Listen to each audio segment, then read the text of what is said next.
A very good morning, my dear beautiful students. Today it is 6th of December 2021, and this is the second part of your CG board class 10th social science lesson 5th human resources. And as you know, the methodology of study, open your book, page number 62, and today the topic is sex ratio. First complete first part, and before starting the second part, read from your book, and you will be reading from your book ready with pen and paper. Don't read from the screen. I will read line by line, and you will get Hindi interpretation of this lesson. I hope you are ready. I'm going to scroll down very slowly. So for those students who do not have the books, they can read from the book from the screen. They can use their mobile phone and they can use the pause button. Read here the first part and then start second part. Today the topic is sex ratio. Ratio मतलब अनुपात. Sex ratio लिंग अनुपात. Sex ratio tells us how many women there are per thousand men in a given region. लिंग अनुपात का अर्थ होता है प्रति 1000 पुरुषों में स्त्रियों की संख्या कितनी है. फॉर इंस्टेंस, जैसे the sex ratio in Sweden is 1006, in Japan 1067 and in Nepal 1073, while it is 940 in India. जैसे स्वीडन में लिंग अनुपात 1006 हैं, जापान में 1057 है और नेपाल में 1073 है, जबकि भारत में यह 940 है, 940. Normally, in a healthy society, the number of women and the number of men should be equal. सामान्य रूप से किसी स्वस्थ समाज में महिला और पुरुषों की संख्या बराबर होनी चाहिए. If this ratio is less in a society, it means that relatively less attention is given to the nutrition, education, health, and other needs of girls and women in that society.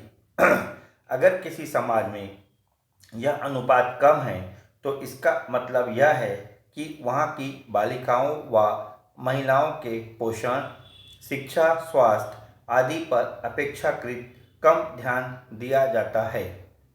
Due to which their life span is shorter, जिसके कारण वे कम जीवित रह पाती हैं. According to the 2011 census, the sex ratio in our country is 940. 2011 की जनगणना के अनुसार हमारे देश का लिंग अनुपात 240 है. सेंसस यानी जनगणना. Which means that there are only 940 women per 1000 men there. एक तरफ इसका अर्थ यह है कि प्रति 1000 पुरुषों के पर 940 ही स्त्रियां हैं. Moreover this sex ratio varies widely. इस लिंगानुपात में भी पर्याप्त भिन्नता पाई जाती है. The sex ratio in some states is more than the national average, such as Kerala 1084, Tamil Nadu 995, Andhra Pradesh 991 and Chhattisgarh 991. एक तरफ कुछ राज्यों में राष्ट्रीय औसत से ज़्यादा लिंग अनुपात है, जैसे केरल 1084, तमिलनाडु 995, आंध्र प्रदेश 991 और Chhattisgarh 991.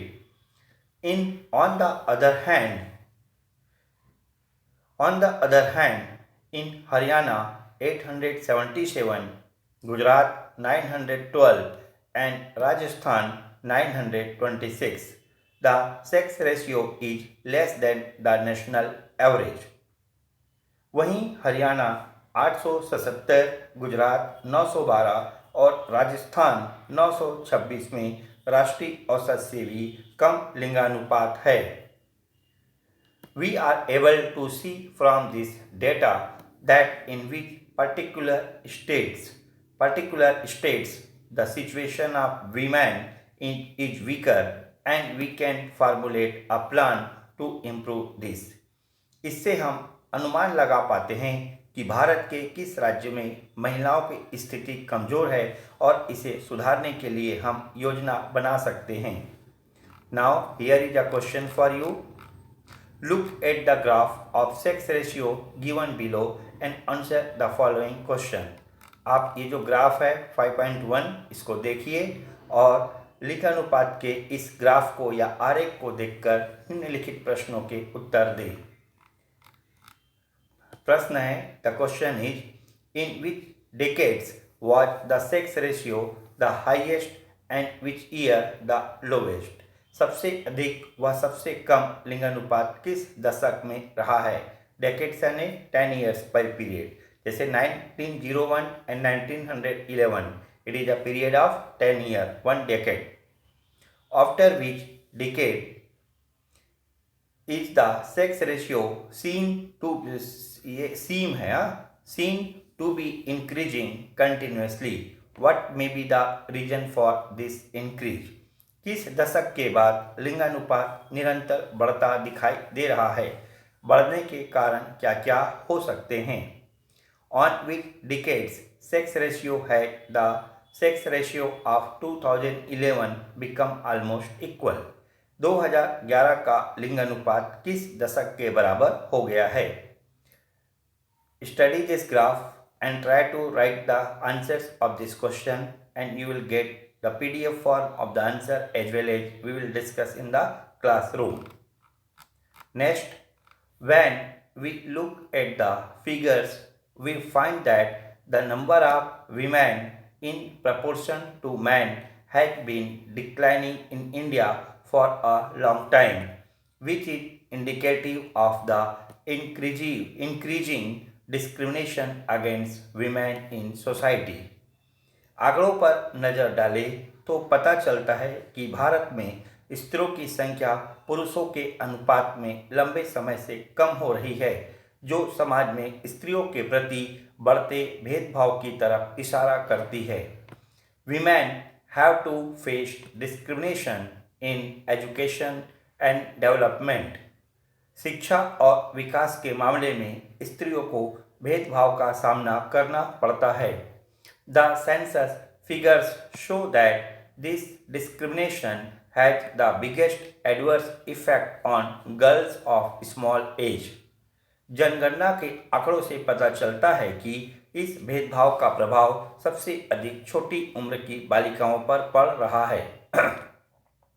The ratio of boys to girls in the age group of 0 to 6 years is 1000 to 914. 0 से 6 वर्ष के आयु वर्ग में बालक बालिका का अनुपात 1000:914 है. We have seen that the conditions are different in different states of the country. हमने देखा कि देश के विभिन्न प्रांतों में अलग अलग परिस्थितियां हैं. If we look at Kerala, Tamil Nadu and others, we find that such factors as the relatively better healthcare facilities available there, the active role of women in the society, economic self-reliance, etc. have contributed to the high sex ratio in these states.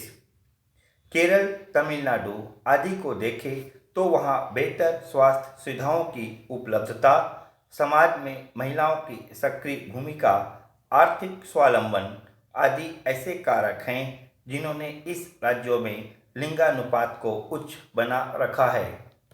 In sharp contrast to this, there are some parts of the country where this ratio has fallen to worrisome levels. इसके विपरीत देश के कुछ हिस्से ऐसे भी हैं जहां यह अनुपात चिंतनीय दशा में पहुंच गया है.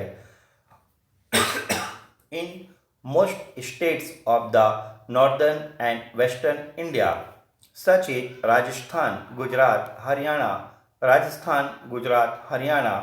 Uttar Pradesh, Punjab, etc., the sex ratio is less than the national average due to such factors as the dominance of patriarchal society, fewer economic opportunities for women, historically long prevailing condition of inequality and others. इसके विपरीत देश के कुछ हिस्से ऐसे भी हैं जहां यह अनुपात चिंतनीय दशा में पहुंच गया है. उत्तर एवं पश्चिम भारत के अधिकांश राज्यों मसलन राजस्थान, गुजरात, हरियाणा, उत्तर प्रदेश, पंजाब आदि में पितृप्रधान समाज, महिलाओं के लिए उपलब्ध कम आर्थिक अवसर,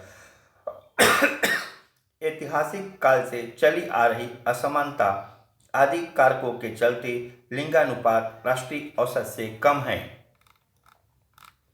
The situation in Chhattisgarh is better compared to other states, considering that the sex ratio is 991 here. Chhattisgarh राज्य की स्थिति अन्य राज्यों की तुलना में बेहतर है. यहाँ लिंगानुपात 991 है. In districts with a largely tribal population, such as Bastar, the sex ratio is 1000 or even higher, while in plains districts such as Bilaspur, the sex ratio is relatively lower. Bastar जैसे प्रायः जनजाति बहुल जिलों में लिंग अनुपात 1000 या उससे भी अधिक हैं, जबकि बिलासपुर जैसे मैदानी जिलों में अपेक्षाकृत कम है. However, even in Chhattisgarh, the sex ratio has been continuously declining in the 0 to 6 years age group. लेकिन यहाँ भी 0 से 6 आयु वर्ग में लिंग अनुपात लगातार गिर रहा है. The sex ratio in this age group was 984 in 1991, 975 in 2001 and 964 in 2011. 1991 में 984, 2001 में 975 एवं 2011 में 964 लिंग अनुपात रहा. Thus, while the figures for the sex ratio in our state show the relatively better position of women here, the figures for the 0 to 6 years age group point to the fact that here too the girl child mortality rate has increased in the last 3 decades and the sex ratio in this age group has been consistently declining.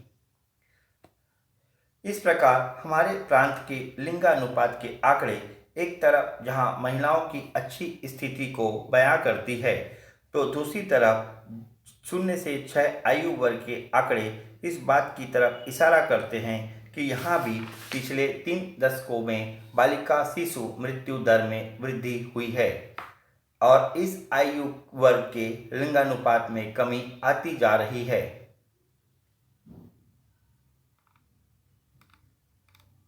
On the one hand, these figures show that the social position of women and girls is becoming better. But on the other hand, at the same time, girls are being prevented even from being born due to misuse of modern technique. इन आंकड़ों से एक ओर लग रहा है कि महिलाओं व बालिकाओं की सामाजिक स्थिति बेहतर हो रही है, मगर साथ साथ आधुनिक तकनीकों के गलत उपयोग से बालिकाओं को पैदा होने से ही वंचित किया जा रहा है. Now here is a question for you.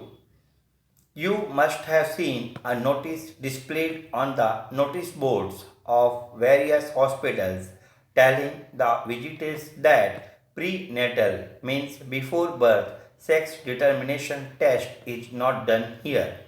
Have you ever thought why such notices are displayed in hospitals?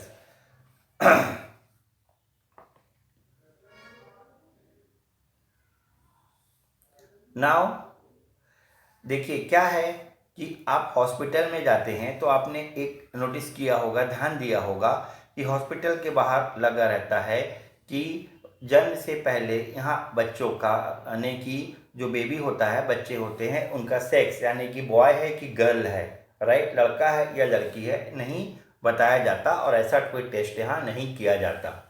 अब आप सोच के बताइए कि ऐसा नोटिस या सूचना क्यों लगाया जाता है।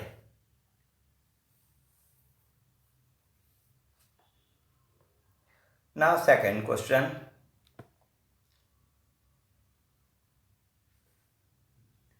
Why has the proportion of women in the total population continued to decline consistently in spite of the progress made in education, health, economic development and all other fields as compared to 1911? Now देखिए, अब 1901 की तुलना में शिक्षा, स्वास्थ्य, आर्थिक विकास आदि सभी क्षेत्रों में प्रगति के बावजूद आबादी में महिलाओं का अनुपात लगातार क्यों घटता रहा है? इसको आप आंसर लिखिए, right the answer. Right now एक हियर प्रोजेक्ट वर्क, परियोजना कार्य है। Conduct a survey of 5 families in your neighborhood and make a list of the total number of men and women in them and also the number of boys and girls up to the age of 6 years in them. On the basis of this, determine the ratio of women and girls per 10 men. ये देखिए क्या करना है आपको, अपने आसपास 5 परिवारों का सर्वेक्षण करके सूची बनाएं कि उनमें कुल कितने पुरुष और महिलाएं हैं और 6 साल तक के कुल कितने बालक और बालिकाएं हैं। इसके आधार पर प्रति 10 पुरुष व बालिकाओं का अनुपात निकालिए।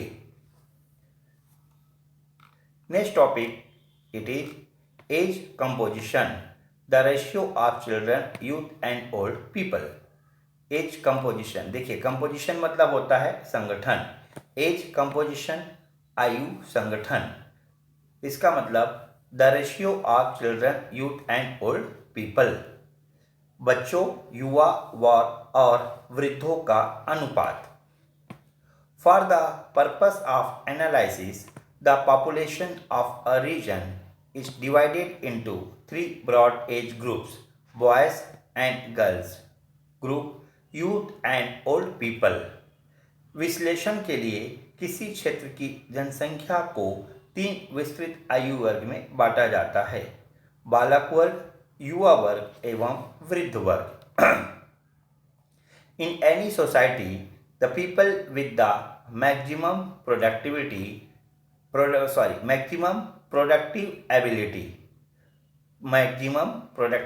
Ability are the young people who can work in homes, fields, factories and offices. किसी भी समाज में अधिकतम उत्पादक क्षमता युवा वर्ग में होता है जो घरों, खेतों, कारखानों व दफ्तरों में काम कर सकता है। Generally children and old people are dependent on them. बच्चे और बूढ़े प्रायः उन पर आश्रित रहते हैं। The children will become the producers of the future and they will have to be prepared for that role. बच्चे भविष्य के उत्पादक बनेंगे और उन्हें उस भूमिका के लिए तैयार करना होगा। On the other hand, special provisions will have to be made for helping the old people. दूसरी ओर वृद्ध जनों के लिए सहायता के विशेष प्रावधान करने की आवश्यकता होगी। In order to formulate such a policy it is necessary to know how the population of the country and the state is distributed among the age group. इस तरह की नीति निर्माण के लिए यह जानना जरूरी है कि देश व प्रदेश में आबादी की आयु वर्गों का वितरण कैसा है। चिल्ड्रन, बालक बालिका वर्ग। Children of less than 15 years of age are included in this group. Normally, देखिए, इस आयु वर्ग में 15 साल से कम उम्र को शामिल किया जाता है। Normally, the people in this age group are dependent on people in other groups, and the arrangements for the education, health, economic development, and other amenities for the members of this group are made by other people. सामान्य रूप से इस वर्ग के लोग दूसरे वर्ग पर निर्भर रहते हैं और इनकी शिक्षा, स्वास्थ्य, आर्थिक उन्नति आदि की व्यवस्था दूसरे वर्ग के लोग करते हैं। The members of this group are not considered to be active contributors from an economic point of view.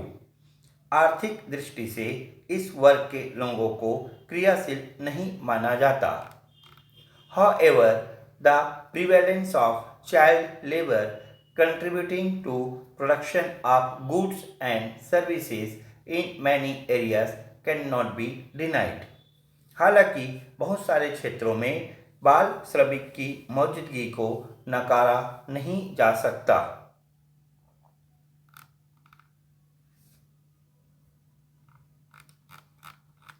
Next point, youth यानी युवा वर्ग। People of ages varying from 15 to 59 years are included in this age group. इस वर्ग में 15 से 59 वर्ष आयु वर्ग के लोग आते हैं। You will notice that people in this age group are the most active and usually the people in the other two age groups, children and old people are dependent on them. गौर करेंगे तो पाएंगे कि यह आयु वर्ग सर्वाधिक क्रियाशील वर्ग होता है और अक्सर इस आयु वर्ग पर ही अन्य दोनों आयु वर्ग के लोग, बालक और वृद्ध आश्रित रहते हैं। This age group is more mobile also. यह वर्ग अधिक गतिशील भी होता है। It is the people in this age group who move from one place to another in attempts to find employment. रोजगार की तलाश में एक जगह से दूसरी जगह सबसे ज़्यादा प्रवास इसी वर्ग से होता है। ओल्ड एज ग्रुप यानी वृद्ध वर्ग। This group includes people whose age is 60 years or more. 60 वर्ष से अधिक उम्र के लोग इसमें शामिल होते हैं। After the age of 60, the work efficiency of people begins to decline and most people in this age group who are not employed and who do not have a strong economic foundation depend for their needs on the young people.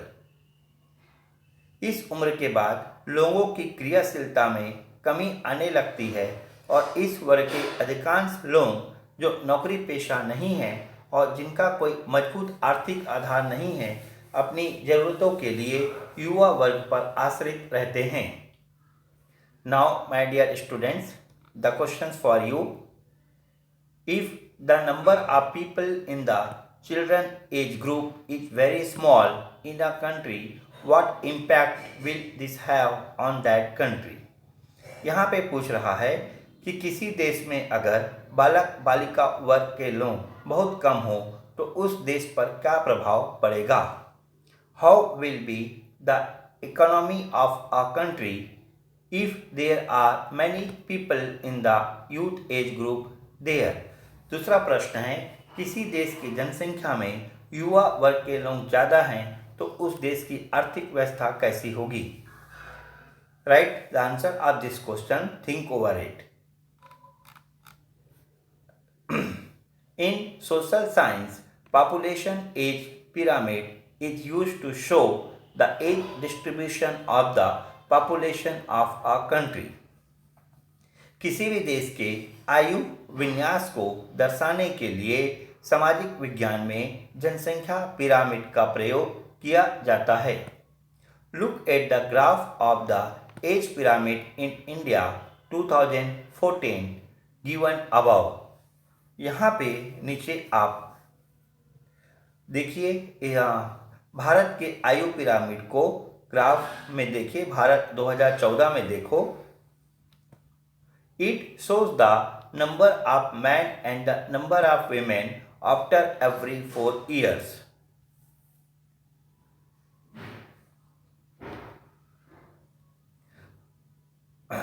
इसमें प्रत्येक 4 वर्ष के अंतराल में महिला और पुरुषों की संख्या दी गई है। You can see that in 2014 the proportion of children and youth in India was more than that of old people। आप देख सकते हैं कि भारत में 2014 में बच्चों और युवाओं का अनुपात वृद्धों की तुलना में अधिक है। Even in the youth age group, the proportion of people under 20 years of age was higher than that of people in any other age group।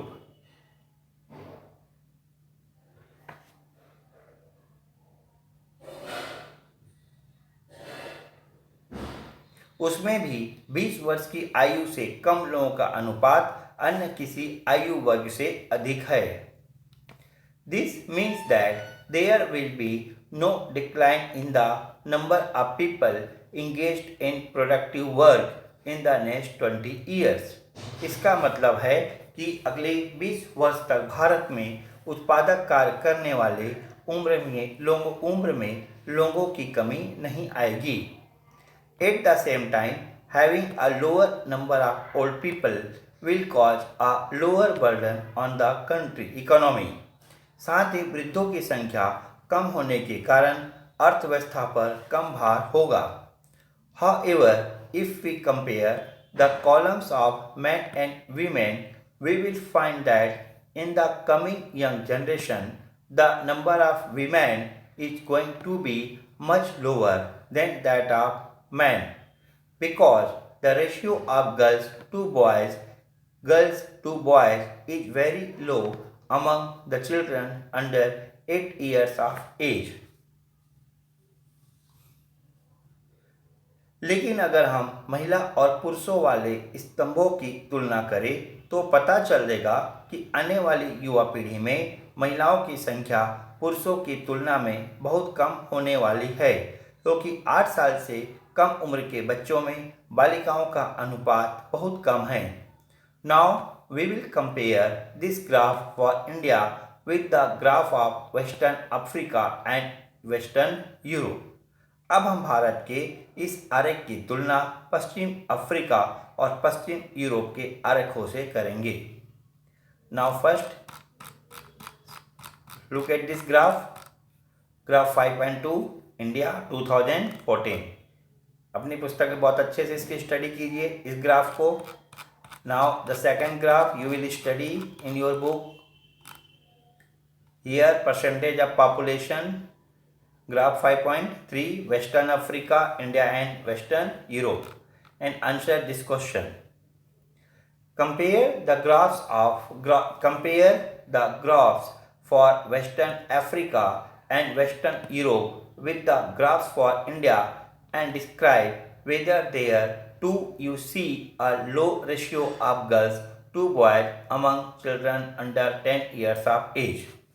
ये यहाँ पे यह पूछ रहा है कि पश्चिम अफ्रीका और पश्चिमी यूरोप के आरेखों यानी ग्राफ की भारत की आरेख यानी ग्राफ से तुलना करके बताए कि क्या यहाँ भी 10 साल से कम उम्र के बच्चों में बालिकाओं का अनुपात कम दिखाई दे रहा है। Now in the next paragraph it is written, the graph for Western Africa shows that the age of more than half the population there is less than 20 years। Paschim Africa के आरेख यानी ग्राफ से पता चलता है कि वहाँ की आधे से अधिक आबादी की उम्र 20 वर्ष से कम है। Moreover, the people aged more than 50 years are less than just 12% there. वहाँ पे 50 वर्ष से अधिक उम्र वाले लोग 12% से भी कम हैं। This points to a serious situation where most people die before completing 50 years of age. यह एक गंभीर स्थिति की ओर इशारा करता है जहां अधिकतर लोग 50 वर्ष की उम्र से पहले ही मर जाते हैं। If we compare this with the situation in Western Europe, another disturbing fact emerges. इसकी तुलना पश्चिमी यूरोप से करें तो एक और चिंताजनक बात उभरती है। You can see that in Europe, around 36% people are aged more than 50 years. Europe में आप देख सकते हैं कि लगभग 36% लोग 50 वर्ष से अधिक उम्र के हैं। But if we look at the situation of children there, we find that the proportion of children in the population has been consistently declining. लेकिन अगर हम वहाँ बच्चों की दशा देखें तो पाते हैं कि वहाँ लगातार बच्चों का अनुपात कम होता जा रहा है। In other words, the people in Europe have a very long life, but so few children are being born there that the population there will keep declining and gradually the old people will be in a majority there. अर्थात पश्चिमी Europe में अधिक लोग लंबी उम्र तक जीते हैं, मगर वहाँ इतने कम बच्चे पैदा हो रहे हैं कि आने वाले दशकों में वहाँ की आबादी कम हो जाएगी और धीरे धीरे वहाँ वृद्धजन अधिक हो जाएंगे। There may be several reasons for this difference between the situations in Western Africa and Western Europe. Paschim Africa और पश्चिम यूरोप के बीच इस अंतर के कई कारण हो सकते हैं। The first is that the income levels and healthcare services in Europe are so good that most people live till a ripe old age there, while people in Africa die early due to poverty and poor healthcare facilities there. पहला यह कि Europe में आय और स्वास्थ्य सेवा इतनी अच्छी है कि ज़्यादातर लोग अधिक उम्र तक जीवित रहते हैं, जबकि अफ्रीका में गरीबी और कमज़ोर स्वास्थ्य सेवा के चलते लोग कम उम्र में ही मर रहे हैं। The infant mortality rate is quite high there. बाल मृत्यु दर वहाँ काफ़ी अधिक है। On the other hand, economic prosperity in Europe has led to people giving birth to fewer children there. दूसरी ओर पश्चिमी यूरोप में आर्थिक समृद्धि के चलते लोग बहुत कम बच्चे पैदा कर रहे हैं।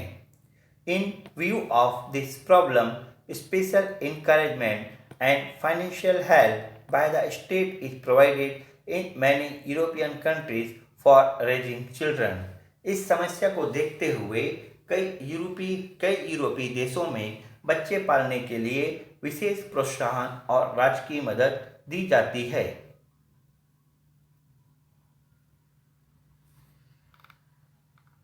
Okay, now the graph or pyramid for Western Europe is almost cylindrical in shape. Okay.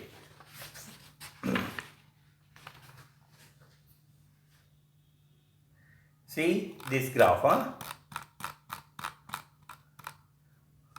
Western Europe, India and Western Africa. Graph 5.3 first. Then I explain here.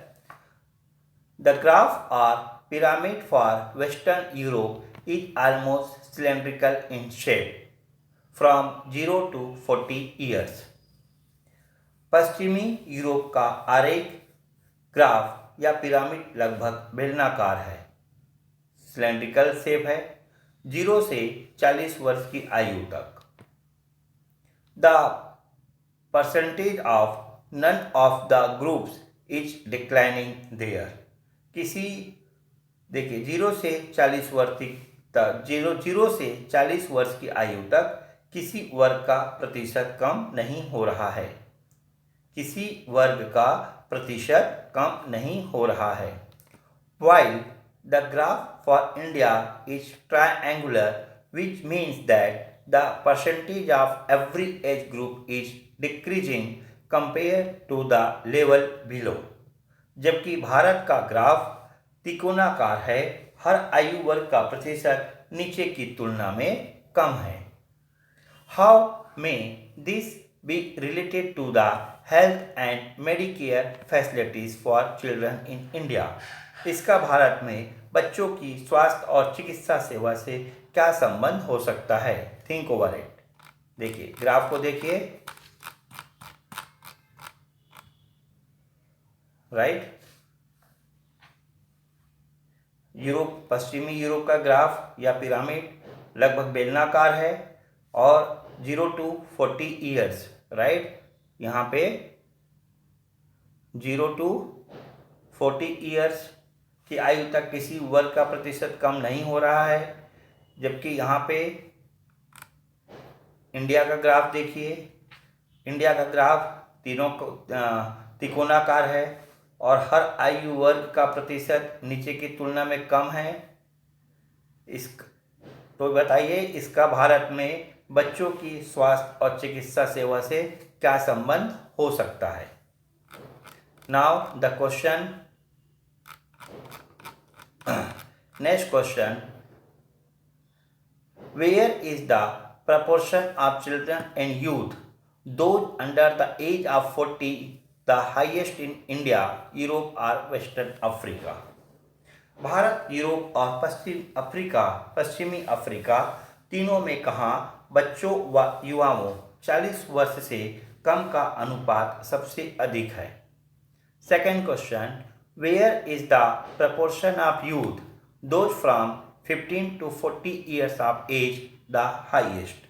कहाँ पर युवाओं यानी 15 से 40 वर्ष का अनुपात सर्वाधिक है?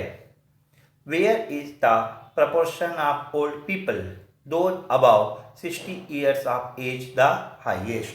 कहाँ पर वृद्धों का यानी 60 वर्ष से अधिक का अनुपात सर्वाधिक है?